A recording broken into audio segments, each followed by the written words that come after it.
The places where stars and planets are born are among the galaxy's most beautiful locales. These cosmic landscapes change as new generations of stars light up and disperse their birth cloud.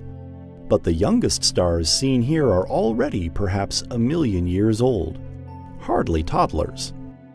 Stars and planets form in the dark, inside vast cold clouds of gas and dust, such as these pillars imaged by the Hubble Space Telescope.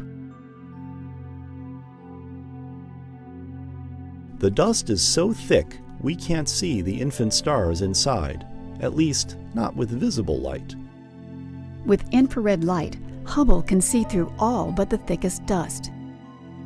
Yet it's in those dense knots that the youngest stars are forming. To peer inside them, astronomers need the James Webb Space Telescope.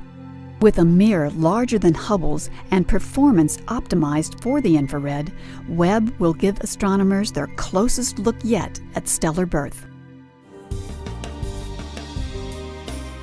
We're flying through a computer model that represents astronomers' best ideas about the star formation process. Reddish colors indicate thicker dust. The temperature, less than 400 degrees below 0 Fahrenheit. Or less than 240 degrees below 0 Celsius. That pinwheel ahead is a protostar, perhaps 10,000 years old.